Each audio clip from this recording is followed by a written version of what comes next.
What would happen if everyone became immortal? The discovery that changed the world. A cold December morning in 1903 changed humanity's fate forever. Not the Wright brothers' flight that very day, but a quieter breakthrough in a Harvard basement. There, Professor James Morgan isolated what would later be called the eternity genome, a genetic sequence that completely halts human aging. At first, it seemed like a blessing. The earliest injections of Morgan's serum cost as much as a Manhattan townhouse, but by the 1920s, mass production made immortality affordable to the middle class. By 1950, nearly every American had received a dose of eternity, permanently locking their biological age. Architecture of a new world. By 2025, the population had reached 47 billion. The Earth's surface could no longer hold everyone, and humanity was forced to rethink living space itself. Underground cities ran kilometers deep. People dug farther and farther, building entire districts below ground. What began as expanded bunkers and subway stations became true subterranean capitals with millions of residents.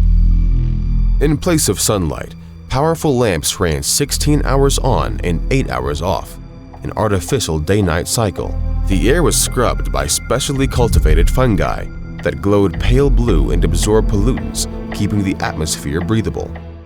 The ground level belonged to the middle class and to industry. Factories ran around the clock until they swallowed every natural landscape. The last wild tree was felled in 2019. From then on, greenery existed only in the private conversations of the wealthy. Cloud cities crowned the new order, marvels of engineering and symbols of inequality. Platforms perched 1 to 5 kilometers up, bridged together and served by high-speed capsules. Here lived the ones who had amassed capital during the first centuries of immortality. The generation gap became a war without end. Every new cohort was born into a world where opportunities had already been claimed by those who came before. Jobs, housing, resources, everything belonged to immortals who had lived for centuries. The eldest, those who became immortal in the first half of the 12th century, controlled power and capital. They understood patience, remembering mortal times when you had to hurry.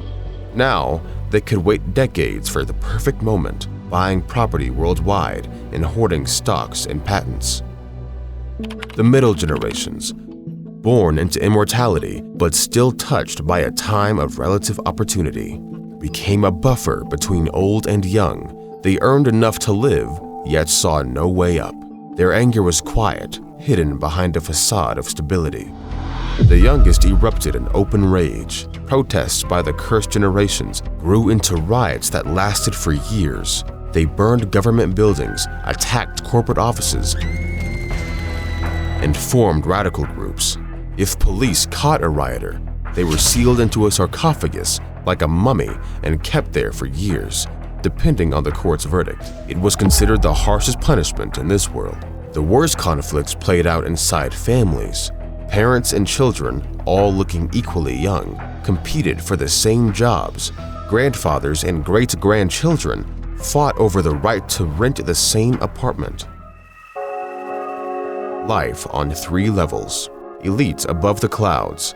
A day in the old guard. Members of the first generation of immortals woke in their penthouses among the clouds, where each day had looked the same for more than a century. Mornings began with profit reports from investments made decades ago. They descended to the surface only to inspect their empires.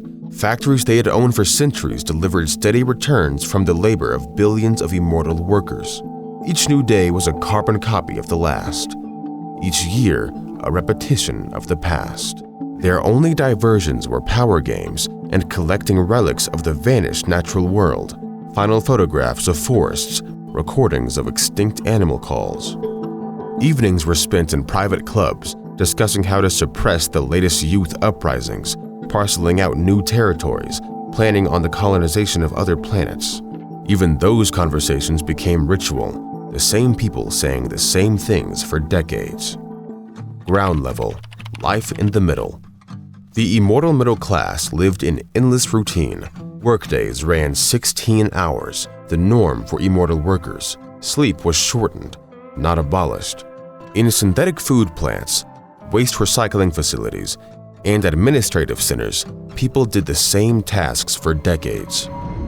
Apartments on the 10th and 20th floors of surface buildings rented for about half a month's pay, but offered one real luxury: windows facing the sky. Natural light was the only thing separating their lives from the underground hell. Every evening, they looked up at the cloud cities and down at the entrances below, knowing they were stuck in the middle forever. Days blurred into non-stop meetings with colleagues who had worked side by side for 50 to 80 years. Everyone knew their job perfectly. No one had any reason to improve it. Why bother when managers in the cloud cities blocked innovation? Attempts at change met resistance from above and from coworkers below who refused to retrain after doing the same work for decades. Personal relationships turned into economic agreements. Marriages lasted 50 to 100 years, not for love, but because separate housing was unaffordable. The underworld, the hopelessness of the young. Young people lived in underground catacombs, rooms measuring 3 by 4 meters, shared with 5 or 6 others. Work in the subterranean waste processing plants was monotonous and dead-end. 14 hours a day, they sorted refuse from the upper levels, compacted plastic, and cleaned metal for reuse. Wages barely covered a bunk in a shared room and synthetic food. Finding a surface job was almost impossible. Each opening drew thousands of applicants, and employers always chose who had lived longer. The young knew that even in 50 years, they wouldn't match rivals with centuries of accumulated experience. Their only escape was virtual reality, worlds where death still existed. There, they could die and be born again, feeling the sharp edge of the moment lost in real life. VR zones in underground cities ran non-stop, and millions of young immortals spent all their free time there, trying to forget the hopelessness outside. The economy of eternity. Pensions disappeared. In their place, every person received at birth a life package, guaranteed access to housing, water, electricity, and healthcare. You paid for this package monthly in small installments for as long as you lived. Officially, it was called a 500-year credit. In practice, it was a perpetual subscription to basic resources that you could never cancel. Major corporations came to resemble city-states. Some ran underground districts, others managed surface-level factories, still others controlled platforms in the clouds. To live and work under their roof, people signed extremely long contracts, 1 or 2 centuries. On paper, it was employment with housing. In reality, it was dependence on an employer across generations. Shortages and crises. The biggest problem was space. A square meter on the surface cost as much as a year's salary. Underground apartments were cheaper, but the syndrome of subterranean life, chronic depression from the lack of natural light, drove people to desperate acts, from escaping into VR to mass protests and riots that increasingly erupted among the young. Food was entirely synthesized.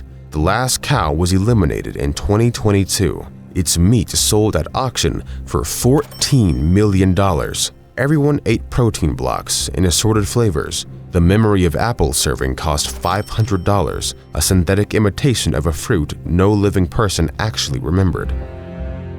Politics of eternal power. Democracy became a farce. Senators elected in the 1950s still held their seats. They had passed laws banning impeachment on grounds of age or time in office. The Supreme Court was filled with justices appointed back in the 1920s. Youth uprisings in the 2020s were crushed. The rotation movement demanded mandatory resignation for all public officials every 50 years.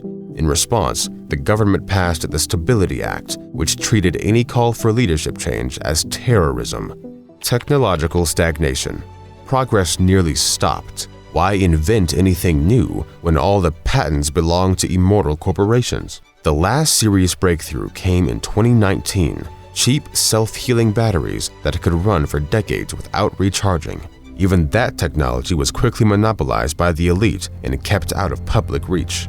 Factories ran on equipment a century old. Young engineers who proposed improvements hit the wall of immortal management. We've done it this way for 100 years, and we'll do it for 1,000 more.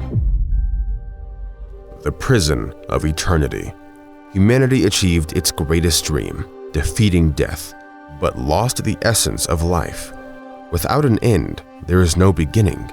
Without death, nothing new is born. Eternity became a prison with no escape.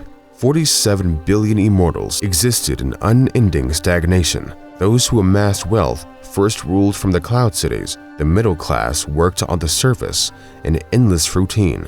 The young rotted underground with no hope of change.